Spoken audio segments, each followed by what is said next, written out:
Hello everybody, welcome back to the Howarth Timber and Building Supplies 1840 podcast. I'm your host Paul Bullivant, and in today's episode we're looking at plumbing and heating in a builder's merchant. And I'm delighted to be joined for the first time ever by three guests, and my three guests are Simon Parker. Hello. Morning. Hello. Matt Binney. Morning. Well done, you remembered your lines. And John Houston. Morning. Well done. So, gentlemen, shall we just start by doing a little introduction from each of you so the audience know who you are? Okay. Simon, would you like to go first? Yeah, I started my career way back in 1987. I started working at a company called Danby's, which my dad was a manager of. I was there 13 years, moved along, went to be rep. From there on, my father retired and I then decided it was time to move on myself. I went to work for MKM for 3 or 4 years, where I met a good friend of mine, which then he moved to Jewson's and I followed with him. And in turn from there, I went on to be manager of Graham's in Louth and then in Grimsby, and then decided I need a career change again. So I then went on to work for a manufacturer for a year, which didn't really work out for me. Who was, what manufacturer? It was Vakera. Okay. Then I decided I want to go back into merchanting. I then went to work for PTS for, I think, probably about 12 years or so, and decided that I needed to change again. And I started at Howarth in 2016. Oh, nice. So you've had a lifetime in merchanting. I've worked for independents Yeah. and I've worked for big merchants, but I love working for an independent. All right, nice, that's good. And you're the plumbing and heating manager I'm plumbing and heating manager at Grimsby. At Grimsby branch, okay. Matt? So I started an apprenticeship at PTS years ago. Did that for 4 weeks. Absolutely loved it. Loved the environment. Then went to work as an apprentice plumber for a customer who still deals with me now to this day. Did a couple of years, weren't really my thing. Oh, not very good on the tools. I What did you like about the tools? I think when you wait, like every day you wake up, I just couldn't see myself doing it. I just struggled with it. So I had a couple of different jobs in between, and then I ended up working for Plumbase. Did a few years there, then went to work for an independent, then went back to Plumbase as a rep. So I was looking after 4 or 5 branches. And then again, I always thought I need to be back behind a counter. Always felt wanted to be talking to customers face to face in a merchant, and I just found it a bit tricky just going out on the road, found it a bit lonely. So then I ended up getting through to Howarth Timber. Obviously contacting you. So it's all my fault you've been doing it? Yeah, it's all your fault. Yeah. I apologise for that. 6 years now at Barnsley branch now. What led you into plumbing and heating to begin with? Don't know. My dad worked for a boiler manufacturer for years. I was edgy towards. I know. You're going to have to mention your dad because he's really well known. So my dad, John Biddy, worked for Alpha for 20 odd years, and he worked for British Gas as well prior to that. So plumbing and heating's always been in our household. And then before I went to Plumbase, there was obviously a job opening there for one of the customers told me, and my dad told me about it, and I just thought I need to get myself back into it. It always excited me to do it. So then obviously got full to that. So I never looked back since. So it's plumbing's in your blood because of your dad. Yeah, it is, yeah. And if you're watching, John, I can't believe I'm sat here talking to your son. We go back all those years to Alpha Boilers and he will be watching this when this comes out. So yeah. Okay, that's good. John, finishes off. So I'm the category manager, plumbing and heating category manager for Howarth Timber. I've worked in the plumbing and heating merchant industry for approximately 42 years. I've worked for independent merchants and I've worked for national merchants in various positions. Started off as trade counter guy, worked my way up to branch manager, and then I've also had an operational role as well with Plumbase, where I was based in the Midlands and I looked after branches in the Midlands and the Southwest. There was 22 branches in total. Unfortunately, I was made redundant from that position and didn't quite know what to do next, really, with my career. And then the opportunity came, which sounded really interesting, to introduce plumbing and heating to a builder's merchants. And the rest is history. Here I am. I've been here 11 years, thoroughly enjoyed it every single year that I've been here, and hopefully there's more to come. Nice. Do you want to just touch on your Fortis role? That's a newish Yes. to you. So Fortis, for those that don't know, is our buying group for the business. I've been a category director now within Fortis for coming up to 4 years now. When I first joined as CD, I looked after heating products for the buying group. And now I currently look after all the plumbing products, circa £15 million turnover with the buying group. Okay. And I thoroughly enjoy that too. Oh, that's great. So, years in the industry. Roughly. 44. 44, Probably 12 years now. 54, 56. 42 plus. So thick end of 100 years of experience. So you know a lot about plumbing and heating between you all. Yeah. Right, let's see what you know about plumbing and heating.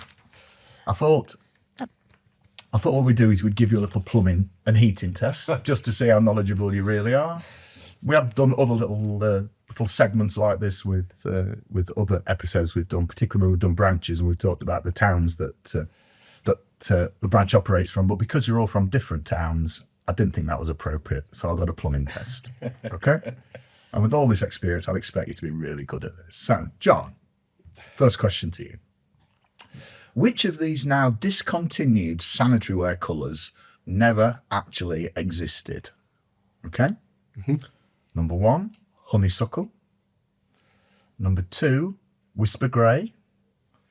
Number 3, penthouse blue. And number 4, pampers. Which one never actually existed? Penthouse blue, I believe. Correct. Explain why that didn't exist. I'm not really sure why it didn't exist. I think it was a colour that was mentioned once, well, back in the day, but never actually got to market.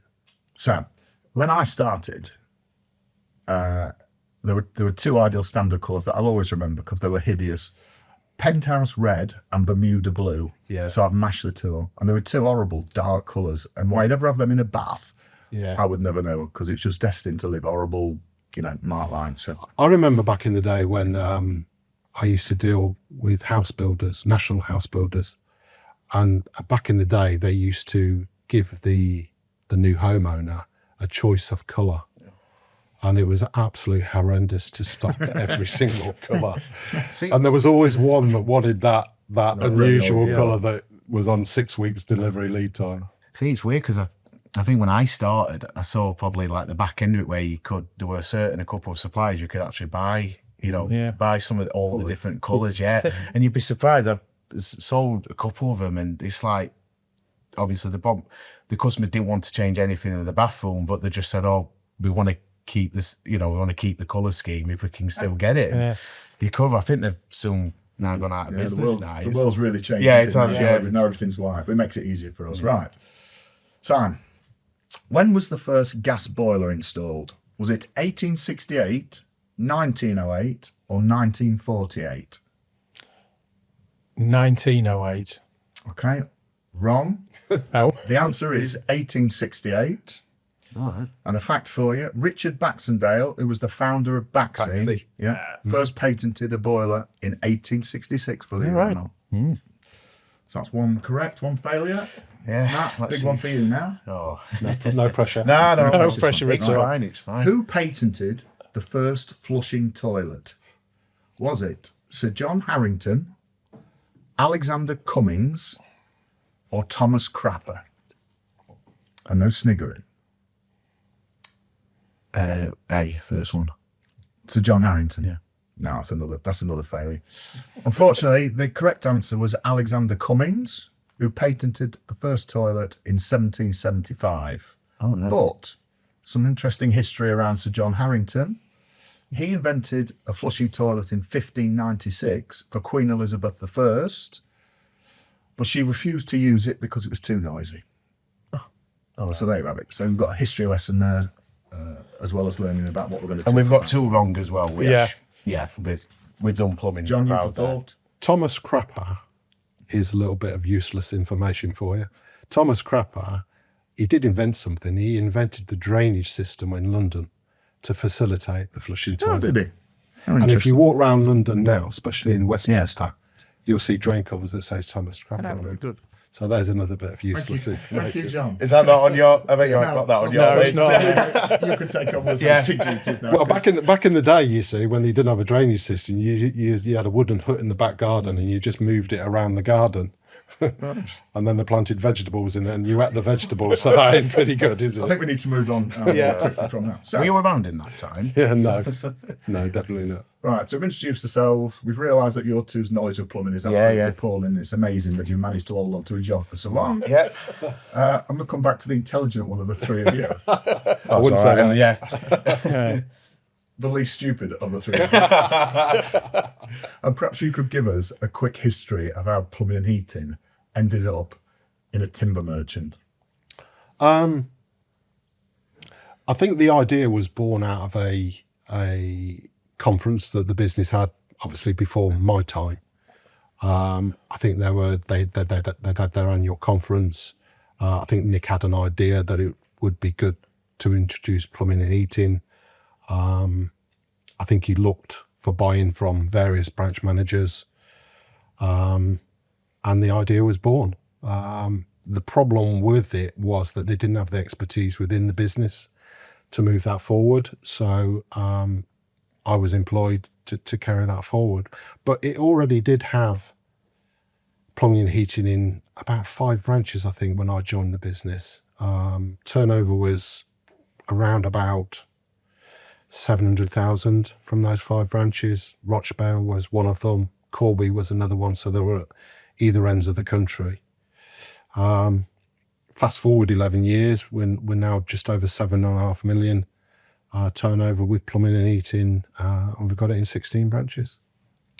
And how did you get it into all of those branches? Was it everybody all at once, or was it a gradual rollout?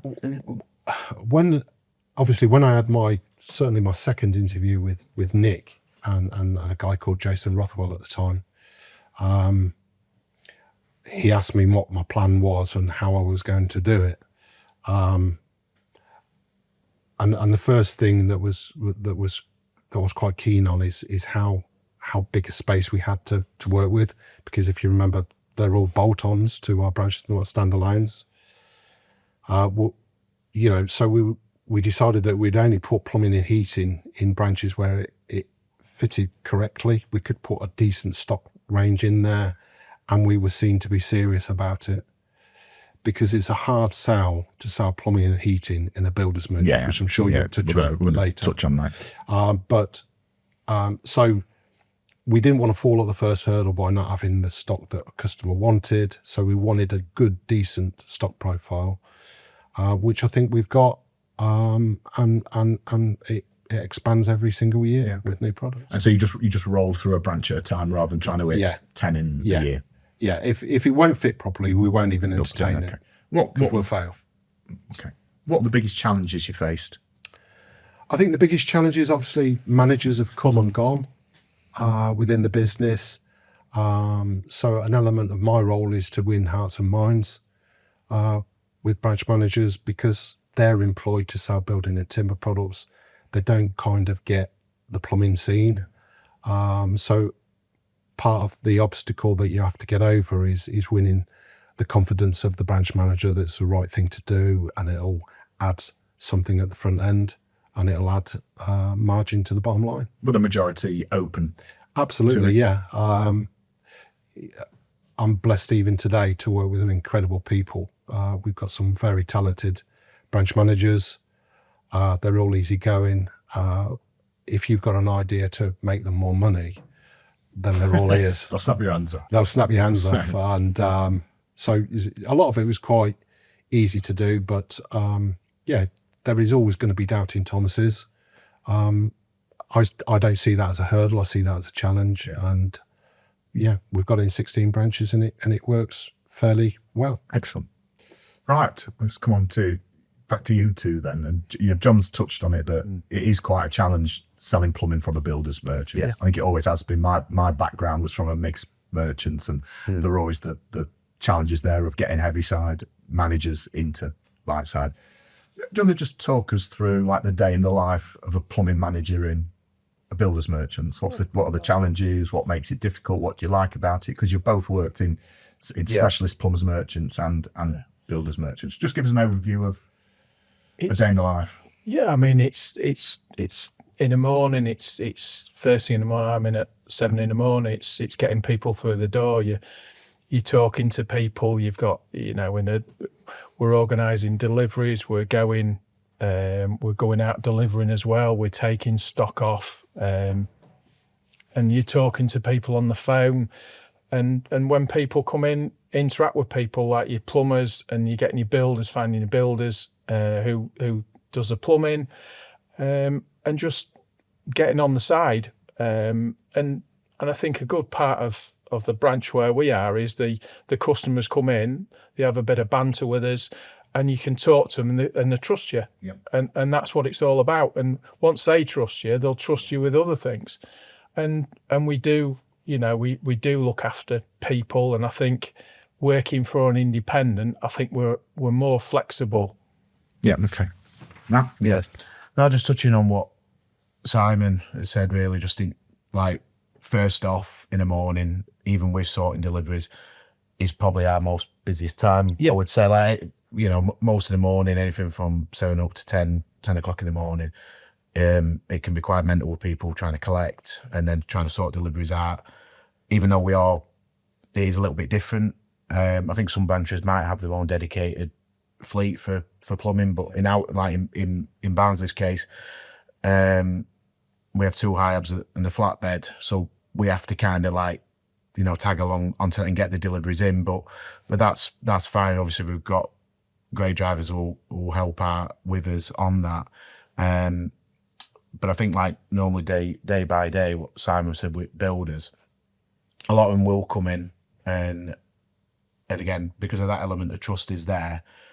And a lot of the time they will ask for your assistance. They'll ask for what you think on certain things, or can I fit this, or what do you recommend?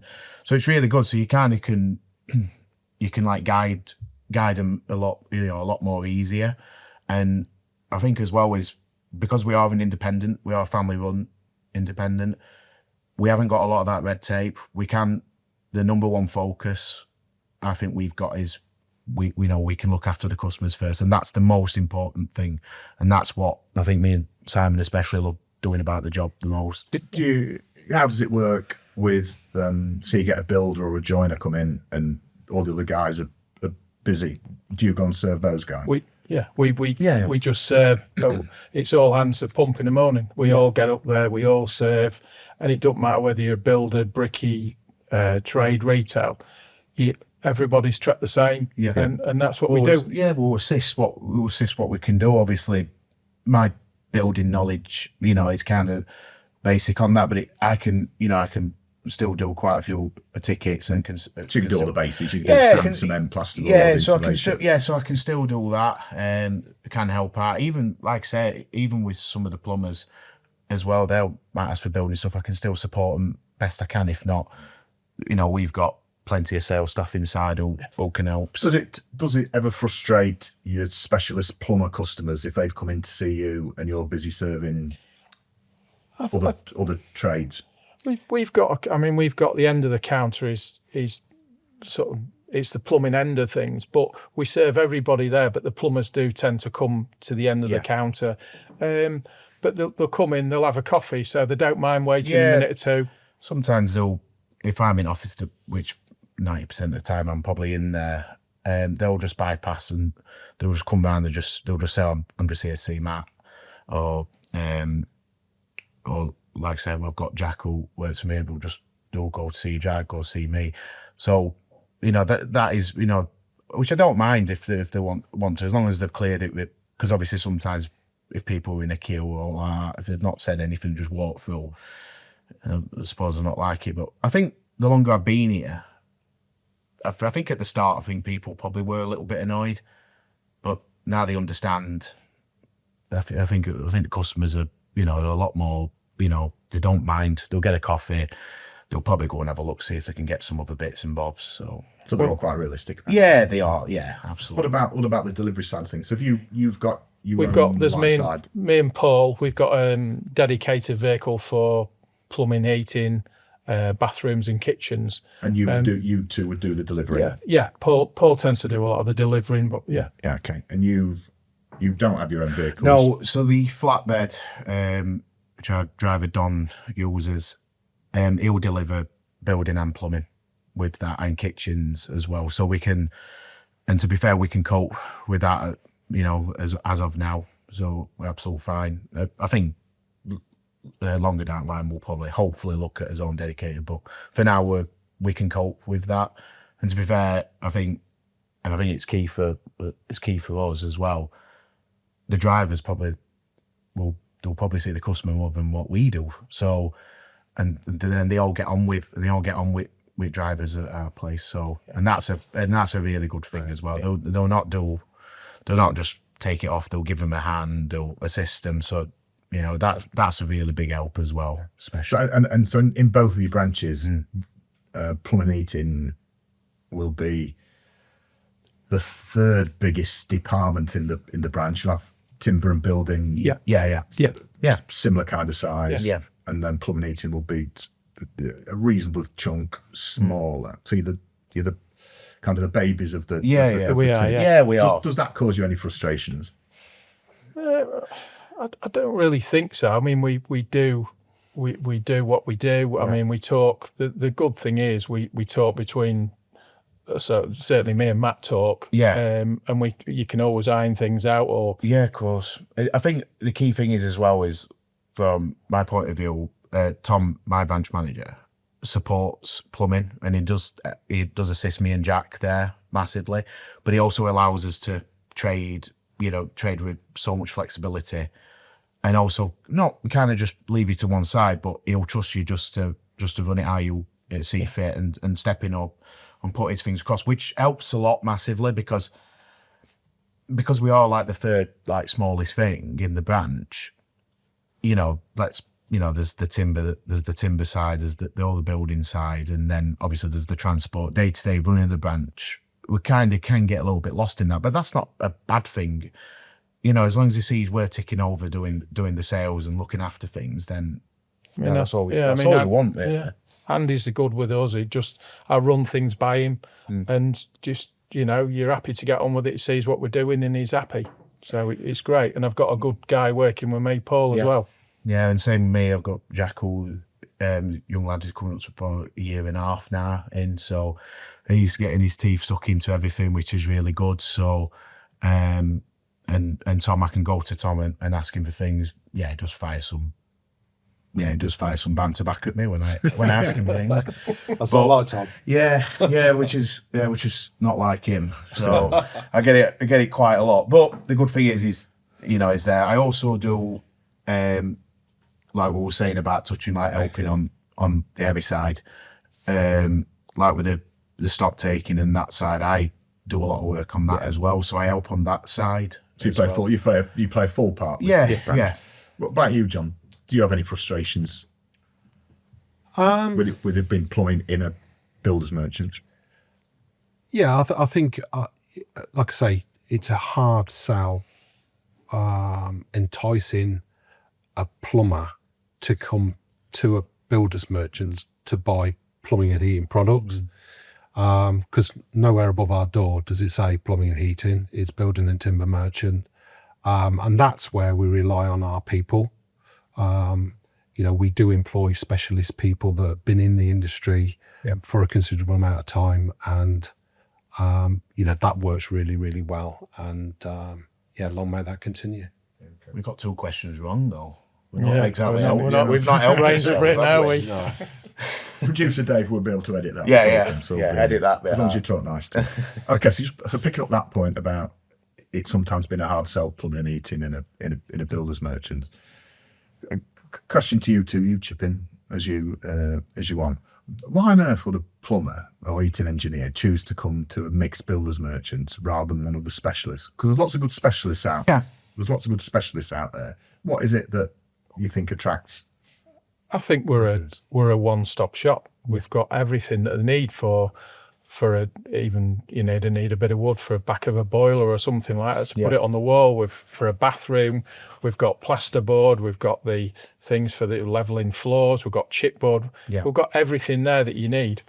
And that's good, and people like that. They can just come in and get everything they need and go, rather than having to run around different places for different things. I think like when I started, a lot of the customers were a bit like, I didn't know you do plumbing. They still get that every now and again, but not as much as when I first started. Even though there was loads of plumbing stock there, they were like, still, because as John said, it's not plastered on that. But when customers have that initial thing, and then they get to see what we do, it's like, so for example, like one of my customers has been buying, as an example, he picked up part of a bathroom yesterday, but he's picked up all the plasterboard, chipboard and some timber as well for it. Now, before he'd either leave it to his joiner to get that, but he can go get that and then get all his other stuff. So that one-stop shop thing is brilliant. He can go into the yard, get what he needs, come in and see himself or Jack, get what he needs, and that's it. I think customers, especially the older ones, would always lean towards the specialist plumbing merchants. But I think what we found, me and Si, on it, is a lot of it from the beginning were probably just down to, like, they wanted to deal with myself, or like with Simon, they just wanted to deal. But then, that kind of goes away. They get to see what else we do. And I know every branch is different. They've all got different bits of stock and that. But the amount of time you get people say, "Oh, Howarth Timber, I didn't know you did." Yeah, it's plumbing heating. It's like, for example, we did like an underfloor heating like last year, but we needed some particular like leveling compound for it. Right now, the supplier didn't do it, but Howarth's got 2 or 3 really big suppliers who do all that sort of items, and we could just go to them and go, look, this is what we've got, and we need it to do this. Like, you can buy it off us and do it. So, like, in a way, the branch, we benefited from that, and the branch did as well. And we want, so there's a lot of sales what you would think you'd lose out, but you gain from that. So, Sam, do you think the trade has changed slightly over the years in terms of a plumbing heating engineer now will do a lot of the ancillary? Yeah, I think they do. Trade. I mean, more now. Probably more like the bathroom fitters. It used to be a heating engineer, plumber, but they tend to do now everything. They seem to take on board doing the ripping the walls off, plastering again. They're doing all that. Whereas years ago, it would be a fitting boilers and that, you fitting a bathroom. But the bathrooms now are more, people like more, they like more design. So things are getting, people are doing more specialist things. You're getting specialist bathroom fitters. So that's the way it's going. yeah. I think our strategy has always been, where customers are concerned, it's always been the builder. That was our target audience right from the get-go, and still is today. I think, the trust's there. And if they trust us to buy timber and building products, then why not trust us to buy plumbing and heating? They just go hand in hand. And the other thing is that the credit facility is in place, if that's the way they want to trade with us. So we know them well. So, it's win-win for us, really. Yes. Do you get what weaknesses do our customers think we have? But I don't mean particularly with our timber. I mean we're dealing with a builder's merchant. Do you get any feedback to say? Probably only things are, obviously, before I had Jack working with me, when it was just myself, if I weren't there, if I were on holiday or if I were away from the office, I usually found that they just didn't feel comfortable dealing with anybody else. And obviously some people's knowledge probably wasn't there for what they needed, and they just felt a bit like they wanted to put the work for themselves, but they were just a bit uneasy. So I think that's one of the main things from what I've seen from Barnsley's side. I don't know what you. I mean, I think it probably was when I first started there. I was on my own, so if I wasn't there, people would struggle coming in thinking, "Oh, what can I do? I'll leave it. I'll go somewhere else." But I think with them coming in now, they have confidence, because if I'm not there, Paul's there, all the other members of staff there, and that, you know, they're capable of serving, doing bits and pieces for them. Well, we built it up, like, I've been 6 years, you've been, how many years? 9. 9. So we've built it up enough, and obviously the other members of staff, you know, they've helped, obviously, before, and some of the guys in the yard, when they've took deliveries, they've checked them up. So, you know what I mean? Everyone's getting a bit more comfortable. Yeah, okay. So to begin with, it's around people. People trade with people. They like the relationship, they like the personal attention. Yeah. But when we start off, there tends to be one. So when you're on holiday or not there, it collapses. But you build that up. You've got an assistant with you both. Yeah. You've got the other members of staff in the other departments. Of course. That's kind of doing that. Are there any other negatives that people throw at you about things like stock range? That were from the beginning. I think at least first couple of years, a lot of people were still like, you know, you're not getting this, you're not getting that. But again, the thing is, when you're trying to grow your customer base, you know, you're going from there to there to there to trying to find out, you know, what you should always keep in. So, and it's like now as product range still keeps growing and changing. So I think from the first couple of years, a lot of people say, no, you don't carry enough in, or you should really keep this in. Sometimes you can miss a trick, but I think that's like even with specialists. I think with specialists, again, the industry changes all the time. So you go from like next month, something could radically change. So, and it's trying to keep up, and it's just evolving. Yeah. So I think, like, customers used to always come in and just say, when I first started, I didn't know you did plumbing. And you'd have like a basic profiling. And then I'm always a firm believer, and Si would back me up on this. Like, if you invest in some stock, right, and get behind it, then customers will see that, and they'll see that you're serious about it. Yep. And then if you keep banging the drum about it, then that's when they'll go, oh, what's the price that? Oh, I could do with one of them, or I didn't know you did that. So I think you got to, you have got to kind of do like a bit of a leap of faith, really. It's listening to customers as well. If we've not got something, the good thing is with us, we can always go out and get it, then give the customer a ring and say, that we didn't have, we've now got it, come and get it from us. I think. Would you put yourselves up against any specialist merchant in the towns that you operate in? Yeah, definitely. Absolutely. Yeah. For service, knowledge, except today. Yeah. And product range. Yeah. That's a rage. Well, it's like now, John's constantly loading new products on. Like, even last week, you'll put 5-6 on for me, just for me alone. So, do you know, everything is constantly changing. And I think from a product point of view as well, you know, that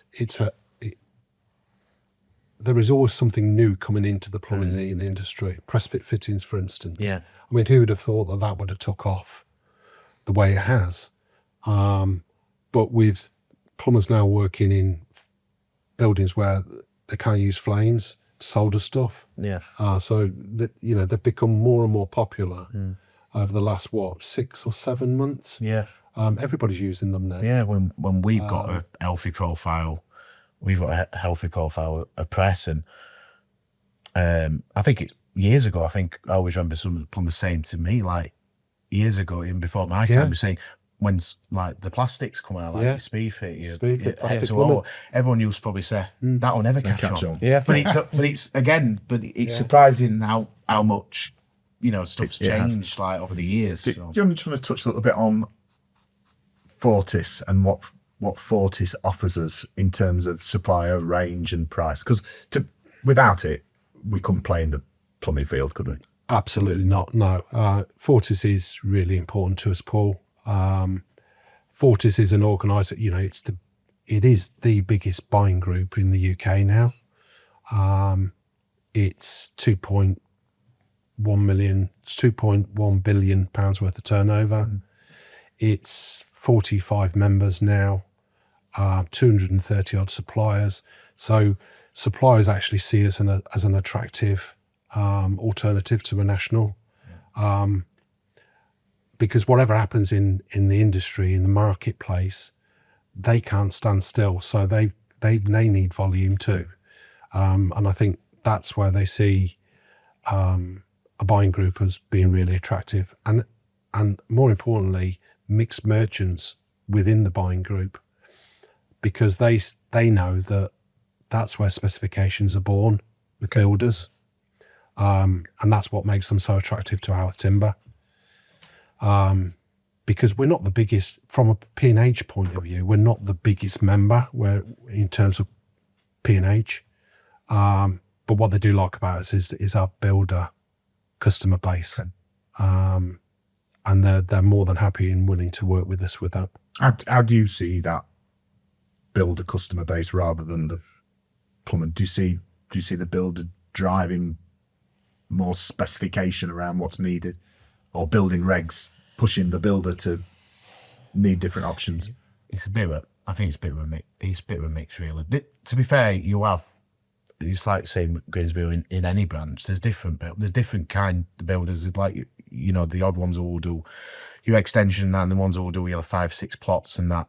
Things change, but I don't know. I touched on it earlier, but like I said, the main thing is when it comes to like specification, what we find is they'll bring a drawing in, or they'll bring a spec in, and they'll go to normally his manager or someone in sales like to do the takeoff of that.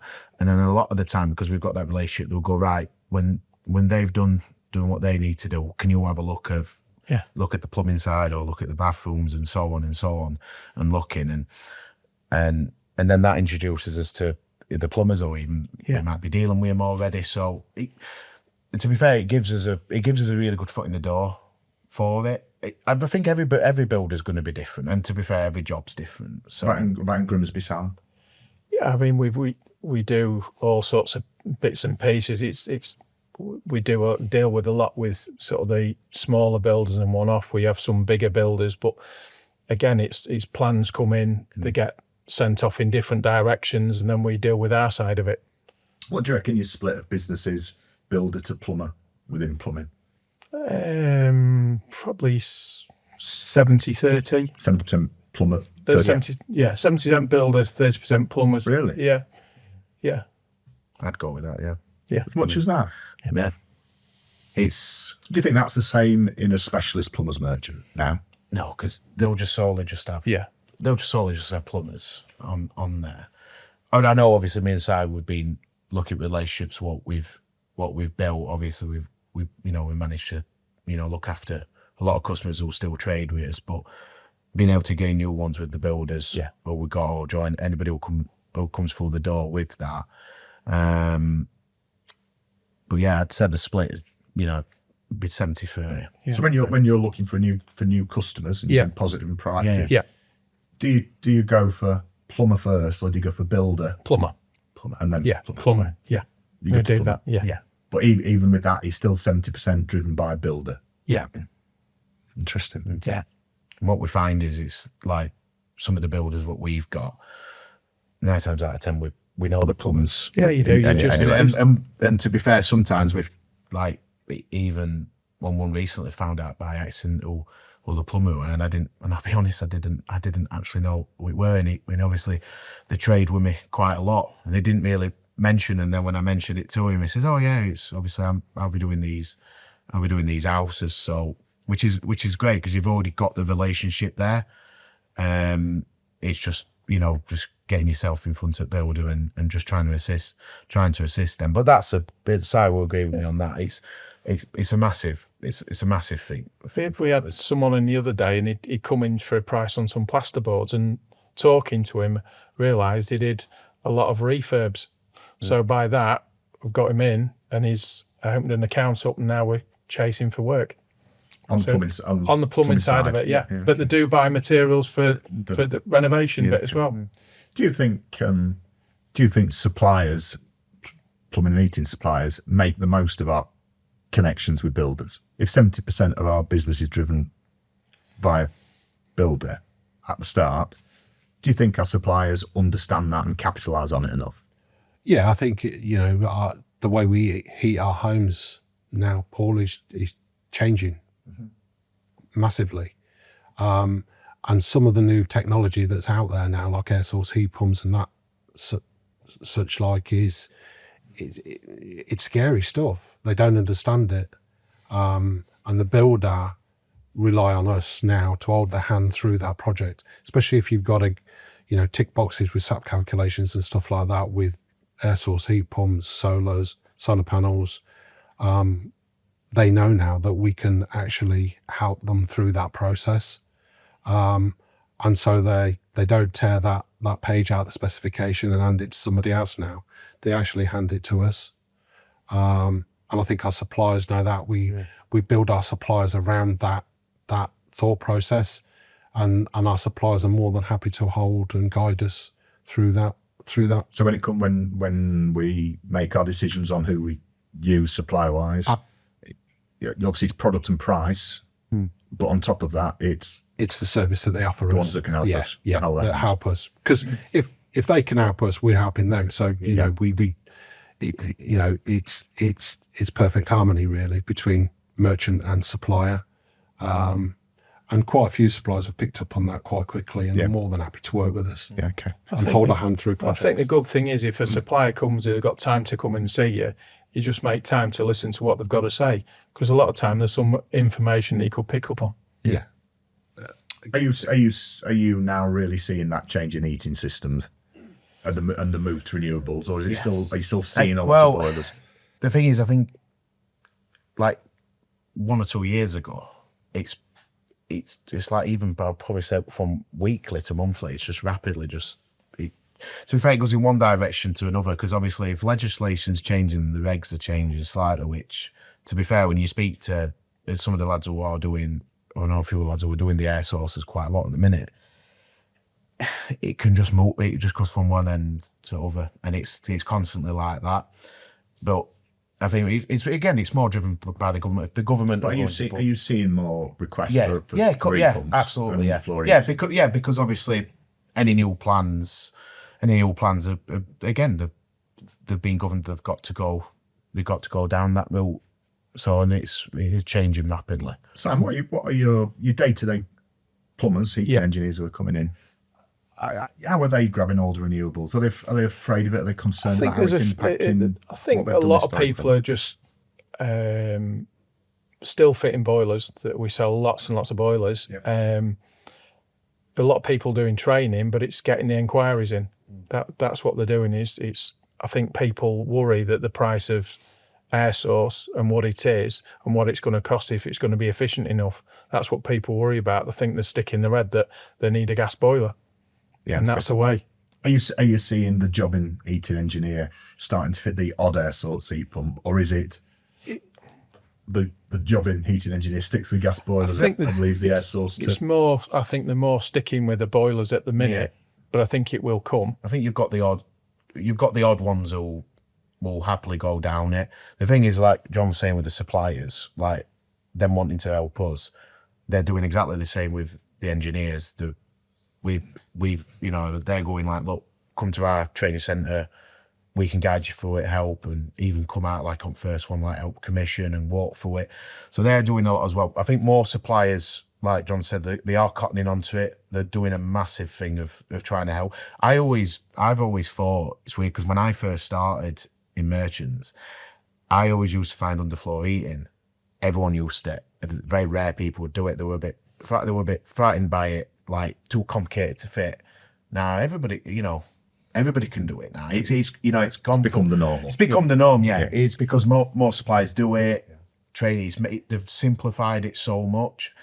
It will only go the same with air source. I think the thing is I think it's something completely new, and it's like anything. It's like anything.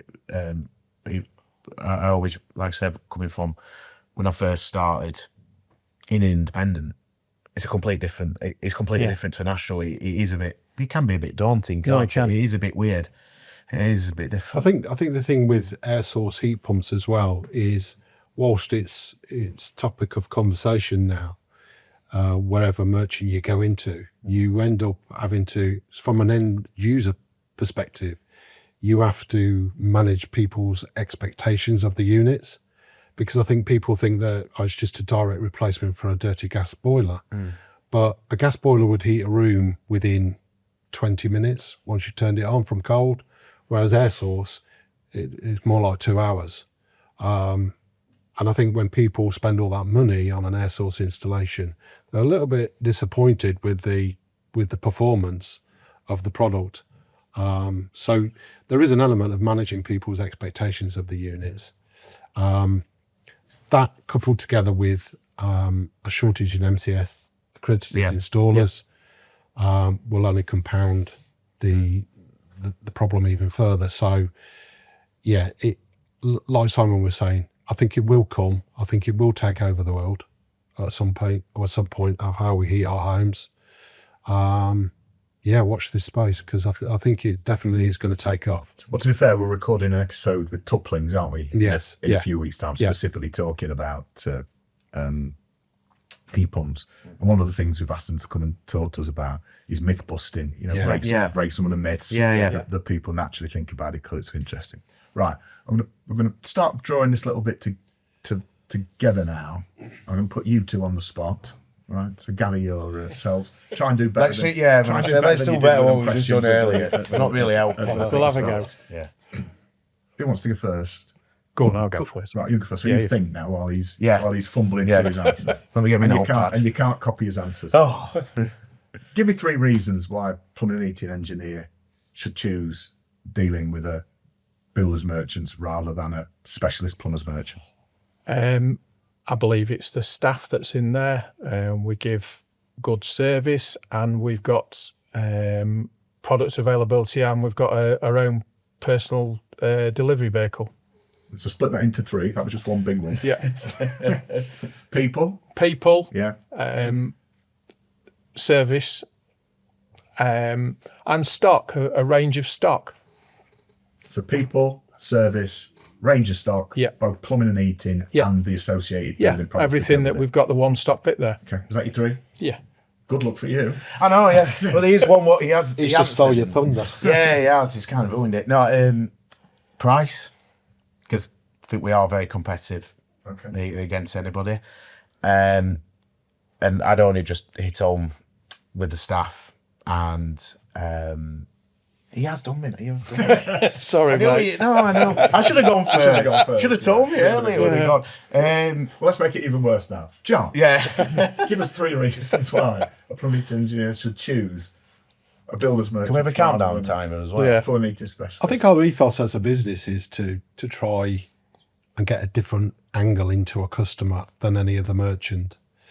And I think, going on the lines of a one-stop shop, I think it's absolutely fantastic for a customer, because that saves him a whole host of money travelling around 3 merchants to get what he wants. So there's a cost saving there for the customer. I think the product offering, I think we've got an in-depth product offering for the general jobbing builder who wants to have a go at a bit of plumbing, plumbing a washing machine, all the way up to full central heating installation and bathroom installation. So I think we've got stock in depth. I think to back that up as well, we have the backing of our suppliers, which I think is really important, because they're an extra set of eyes and ears out there, what's going on in the marketplace. Local towns, they bring inquiries to us as well. Do we make enough of that supplier offering, do you think? Back in my day when I was a branch manager, I used to love it when suppliers used to come and see, because back in them days they just used to do a milk run, they just used to tip up your branch. But I always had a rule that if you want to see me, then you've got to give me a nugget of what's going on out there. And if you didn't have that nugget, then I wasn't going to see you. And I think I built a reputation on that. And so every time they used to come and see me, they gave me information. Must have to bought you biscuits. I think now in the fast-paced moving world of merchanting, I I think our supplier sales force are overlooked. And I think we dismiss them, whereas we really need to embrace them, because in this market, especially this year, we're just moving into a new financial year now. The market is going to be tough. We know it's going to be tough, and we need all the help that we can get. And suppliers, if you're willing to work with them, they'll give you it back twofold. Brilliant. That's a good way to wrap it up. And I was amazed that you've got 3 still to talk about after these 2 had taken the easy hits. So, to draw the podcast to a conclusion, we always finish with some quick fire questions. Oh, great. Here we go. People always love these. But we do them at everyone. Yeah. And I have this ambition to write down all of the answers from all the podcasts and turn it into a little book. Yeah. Well, it might be a PDF, but it'll be something. So there's monetary value with Yeah. that. We're selling them Yeah. in branches. So please make them very wise. Yeah. We'll go 3 questions to you each. The most favourite part of your job and the most difficult part of your job? Favourite part is the staff I work with, and the customers that come in. I just love it. I love talking to people. All right. Difficult? I think frustration sometimes, getting suppliers that we need, the odd supplier that we don't deal with.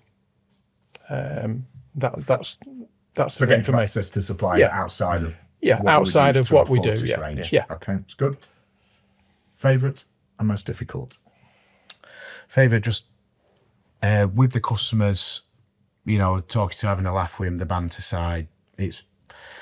I get hit really hard with them, not just staff, but with customers. But I still think I still think a lot of them just deal with me, not because of what I know and our price them. I think it's just so they can just take the mick. But again, it does. You can have a really bad day, feeling like it's going to be a bad day, and they just and to be fair, they do actually cheer me up. It's good. Even though they give me some absolute rate as well. But I can't That's the important part we play for customers, because our customers are often working on their own. aren't Yeah, they? of course they are. Yeah, so to be able I to think they come must in- all save it up for Yeah. me, especially for me. And the worst thing is, if you ring up a supplier, you ask if something's in stock, and you order it, and then they tell you it's not in stock, and then trying to race around to try and find alternative, or if customers booked a job in and there's no movement to do it.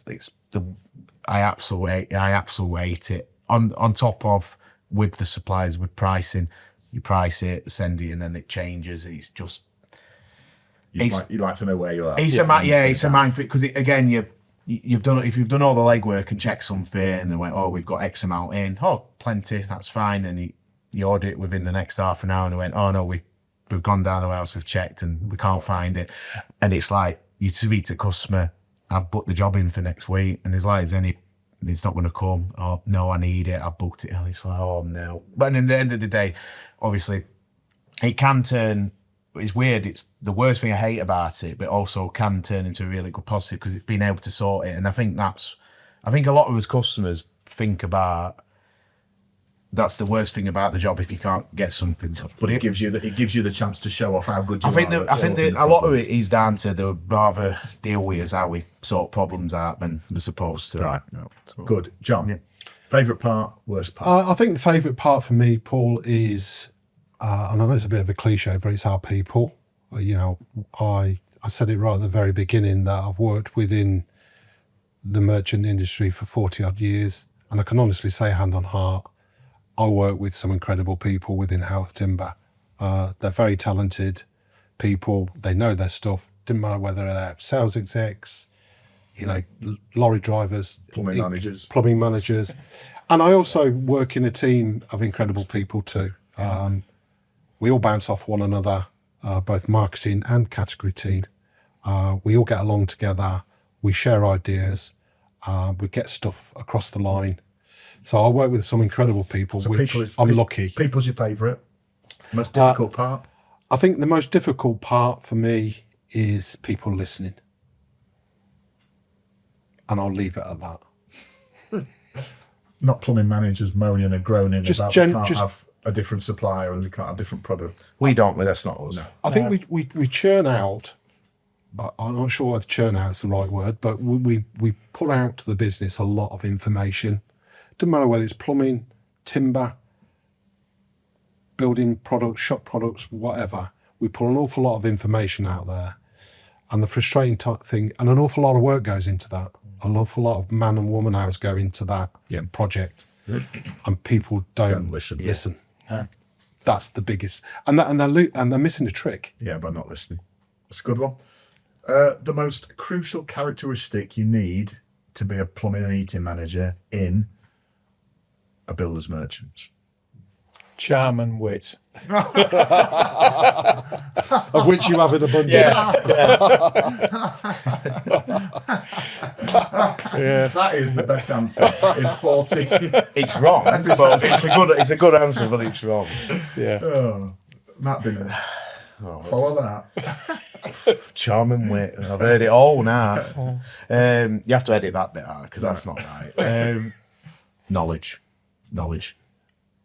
Key thing for me. Should we just go back to that question at the start? What Who patented the first flushing toilet? That was years that's ago. it. That's it. Past. That was It's the over start. at start. We don't need to worry That's about good. that. John? Crucial characteristic to be a category manager for plumbing and heating in a mixed builders merchant. I think you have to have thick skin. Various jibes are put my direction about plumbing and heating, and it's called various things. So I think definitely you have to have thick skin, and you have to give as good as what you get. Very good. So yeah, that would be my answer to that. Okay. And then the final question for you all. So you're nearly there. You've nearly got through this. We'll start with you, Charm and Wit. In abundance. I know. Yeah. The best piece of advice you've ever been given. And that's quieted you down. Oh. Listen to what people tell you. Take it in and use it correctly. No, we're not having that one because you're just repeating what he's just said for what frustrates you the most. So you have to think of another one. Come back to me. Matt? You're causing problems there. You are causing problems. Yeah. Well, This is meant to be the sweating big there. finish. Sweaty palms. I know. Your dad must have told you something because he was a wise man. Was he? No, I don't think so, sorry.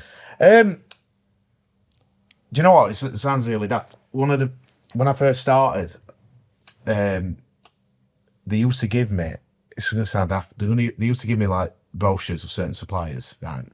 And they used to say like research called research the system, and get to grips with it, build tickets. And I know it sounds like it's like I was thrown in the deep end. I think if you get thrown in the deep end, and there's so much information there, but just work through it, and I think it's always held me in good stead with that. It's going to sound really like weird and cheesy, but they used to give me the polypipe brochure, and second day I started, they went learn most of them codes, Yeah. learn most of them because they'll help you in long run. And do you know what? even though we ain't got a polypipe here anymore, I still write stuff in my book With polypipe codes. But it's helped me out. Everyone else, WP11. WP11 waste pipe. That's inch and a quarter. 32 mil. That's it. See what I mean? WP12. Obviously, Inch and a half right in. See, Yeah. again, but it's weird because it's helped me out so massively. Just by that as an example, it's been huge. Just been Nice one. John? I think the best bit of advice that I was told very early in my career was a guy that said to me, he said, this industry is built on trust, John. If people trust you, you'll go far, you'll go a long way. He says, and if you ever want to know how much you can trust somebody, tell them something ridiculous and see if it comes back. Because then you'll know where it's come from. Very good. And that's always been I've used that even today. Yeah. Yeah, it's a good one, that is. It's like we scratch his heads, don't we? Oh, no, here we it go. comes out, we know.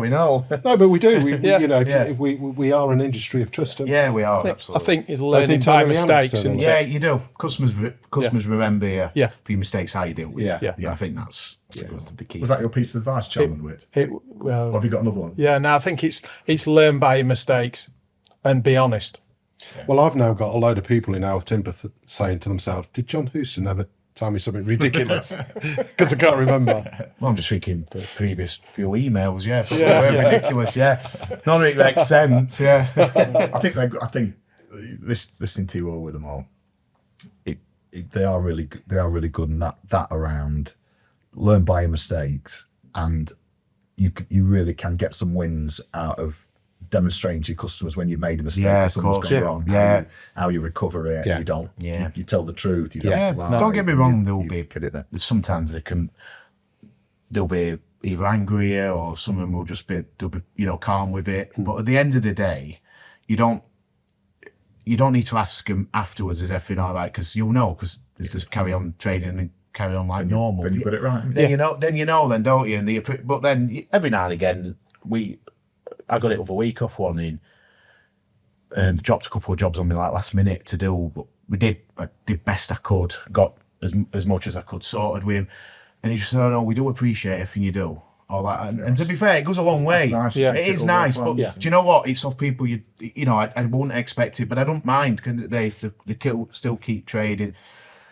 They as well take absolute mick out of me as well. So again, it goes back to that earlier.